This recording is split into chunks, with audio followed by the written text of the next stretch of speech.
Assalamualaikum warahmatullahi wabarakatuh. Baik, kali ini kita membahas reorientasi peran dan fungsi guru dalam masyarakat global pada mata kuliah Sosiologi Pendidikan Islam. Oke. Baik, kita ke poin dasar pemikiran dulu ya. Jadi guru itu merupakan salah satu komponen pendidikan yang memiliki peran dan fungsi yang amat strategis.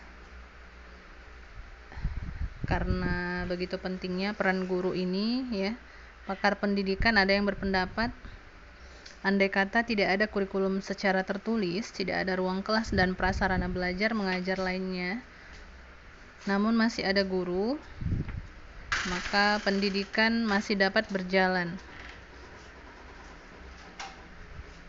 Jadi kalau masih ada guru sekalipun tidak ada sarana prasarana dan lainnya ya, maka pendidikan masih dapat berjalan. Nah, visi orientasi dan kebahagiaan guru itu hanya satu, yaitu membangun peradaban dengan cara memajukan dan mensejahterakan masyarakat melalui peningkatan kualitas fisik, panca indera, akal, pikiran, sosial, seni, moral, dan spiritual. Ya. Tapi saat ini peran dan fungsi guru ya mengalami perubahan secara drastis dan mendasar ya sebagai akibat dari kemajuan ilmu pengetahuan dan teknologi serta budaya global yang cenderung mengutamakan rasio panca indera dan materi yang berbasis pada antroposentris, mengandalkan kemampuan manusia semata, sehingga mengarahkan manusia bersikap memiliki sikap hidup materialistik, hedonistik, sekularistik, pragmatis, bahkan ateistik ya, yang melupakan nilai-nilai moral dan agama.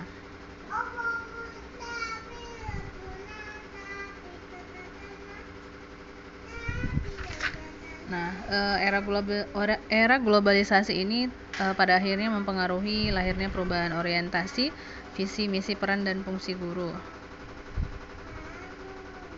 Gitu.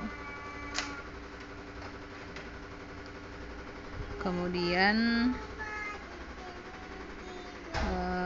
penggunaan sains dan teknologi ini juga menyebabkan semakin mengecilnya peran dan fungsi guru. Karena banyak tugas-tugas keguruan ya, seperti menyampaikan informasi, pendidikan keterampilan, itu sudah digantikan oleh teknologi.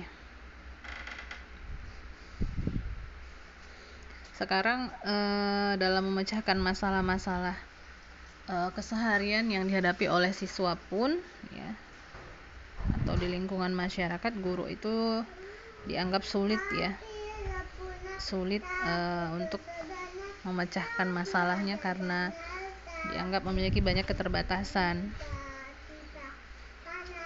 sehingga masalah-masalah itu sekarang banyak diambil alih oleh psikiater, pengacara, dan lain sebagainya. Nah, guru yang kurang mampu mengatasi masalah-masalah tersebut tadi ya, karena sebagian guru itu sudah mengalami disorientation keguruannya ya, sehingga orientasi visi dan misi mereka itu ya banyak yang telah terkena virus hedonistik, materialistik, pragmatis, dan lain sebagainya.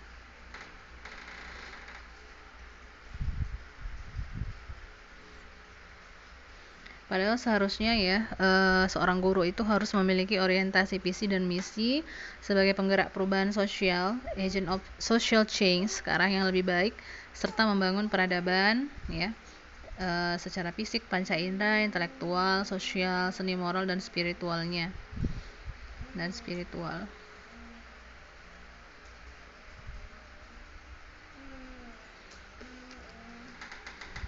Kemudian kemudian ya karena adanya disorientasi visi dan misi, maka sepertinya kita perlu memang membahas masalah reorientasi peran dan fungsi guru dalam masyarakat global ya. Oke, selanjutnya kita akan membahas masalah reorientasi visi misi guru ya. Oke, baik.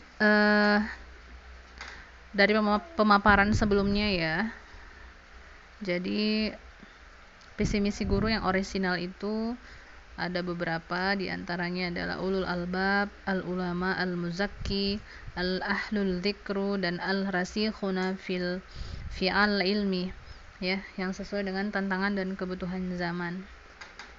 Oke, kita bahas satu-satu ya. Visi dan misi ulul albab ini kita bisa lihat dalil yang menguatkannya di surah Ali Imran ayat 190 sampai 191 ya.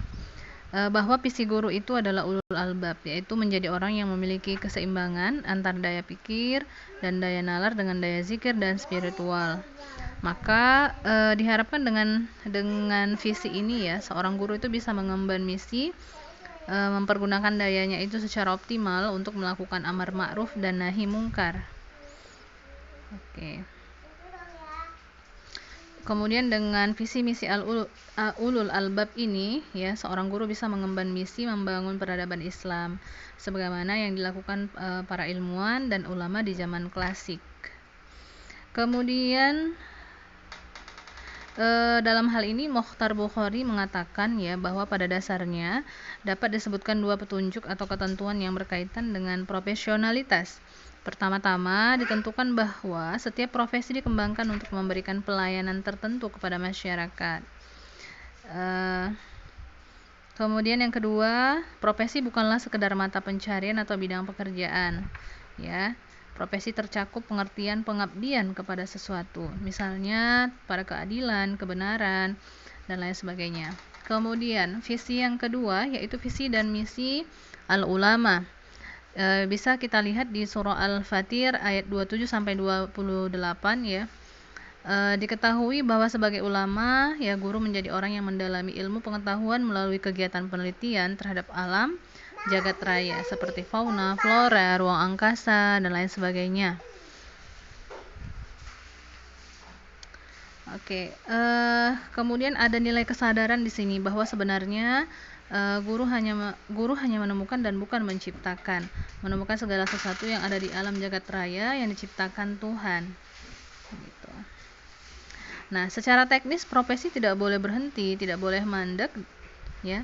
Sehingga dengan begitu pengakuan sebagai tenaga profesi selain mengharuskan dirinya senantiasa mengembangkan ilmunya, juga menuntut umat manusia untuk senantiasa bertakwa kepada Allah Subhanahu wa Ta'ala. Oke. Kemudian visi yang ketiga. Visi yang ketiga yaitu al-muzakki. Berdasarkan petunjuk Al-Qur'an itu ada di dalam surah Al-Baqarah ya, ayat 129, Al-Imran ayat 164. Ya, bahwa visi guru sebagai al-muzakki maksudnya adalah menjadi orang yang memiliki mental dan karakter yang mulia. Ya. Misinya membersihkan dirinya dan anak didiknya dari pengaruh akhlak yang buruk serta menjauhkan diri dari perbuatan dosa dan maksiat yang dilarang oleh Allah Subhanahu wa Ta'ala. Kemudian yang keempat, visi dan misi al-ahlul al-dzikru. Bisa dilihat di surah Al-Anbiya ayat 7 ya, bahwa visi guru sebagai al-ahlul al-dzikru adalah menjadi orang yang menguasai ilmu pengetahuan dan memiliki expert judgment, keahlian yang diakui kepakarannya sehingga dia pantas menjadi tempat bertanya, menjadi rujukan dan memiliki otoritas untuk memberikan pembenaran atau pengakuan dan berbagai temuan ilmiah.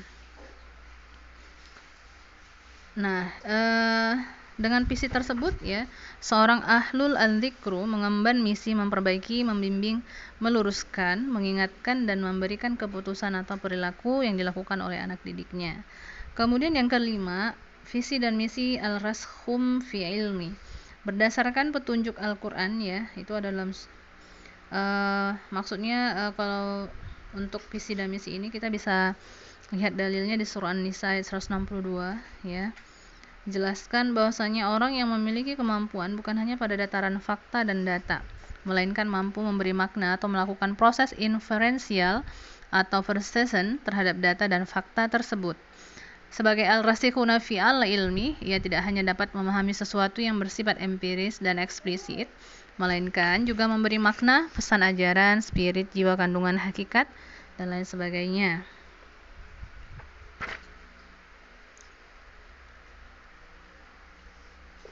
Dengan visi sebagai al-muzaki, ya, seorang guru senantiasa memelihara kesucian dirinya dan anak dirinya.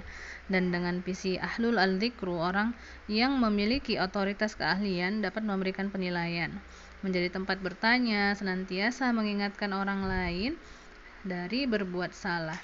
Dengan visi ulul albab, ya, seorang guru memiliki keseimbangan antara daya zikir, pikir, serta bertanggung jawab pada kemajuan umat. Kemudian dengan visi al-muzakki, ya, seorang guru bisa senantiasa memelihara kesucian dirinya dan anak didiknya.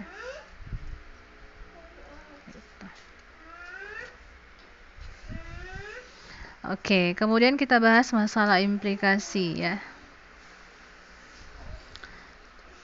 Yang pasti visi dan misi seorang guru, ya, profesional yang berdasarkan perspektif Islam akan memiliki implikasi yang luas, ya. Di antaranya menempatkan dirinya bukan hanya sebagai agen dan promotor pembelajaran yang tunduk pada hukum transaksional profesional, tetapi juga sebagai pengemban misi suci, yaitu menyelamatkan manusia dari kehancuran dan membawanya kepada kemajuan dan keselamatan dunia akhirat.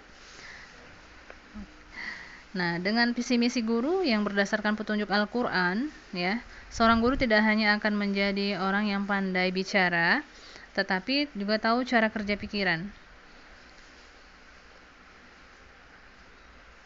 Nah, dengan adanya implikasi visi misi ini juga, ya, pada akhirnya kemudian menciptakan model-model pembelajaran yang efektif, yaitu memahami situasi dalam belajar, merencanakan pelajaran, merencanakan tugas-tugas, melaksanakan kegiatan belajar mengajar, mengevaluasi kegiatan belajar, dan menindaklanjutinya. Oke. Guru yang memiliki visi dan misi Al-Quran, ya, tentu saja akan menjadi teladan yang baik, ya, yaitu yang meyakini fikrah, mempelajari ilmu, berakhlak mulia. Kemudian guru tersebut juga memandang berbagai ilmu pengetahuan sebagai satu kesatuan, membangun ilmu dengan paradigma Islami, menggunakan etika tauhid sebagai dasar kesatuan epistemologi keilmuan, yang selanjutnya mengubahnya dari paradigma positivistik sekularistik ke arah teoantroposentris integralistik, ya, yaitu pandangan interkoneksitas antara ilmu agama yang bersumberkan Al-Quran dan Al-Hadis, ilmu pengetahuan alam yaitu sains yang bersumber fenomena alam jagat raya, ilmu pengetahuan sosial yang bersumberkan fenomena dan perilaku manusia, ilmu humaniora, filsafat, seni dan sastra yang bersumber akal, ilmu tasawuf yang bersumberkan intuisi dan berbagai keterampilan yang sumbernya adalah fisik dan panca indera. Oke, baik, itu saja untuk pertemuan kali ini. Semoga bermanfaat buat kita semua. Assalamualaikum warahmatullahi wabarakatuh.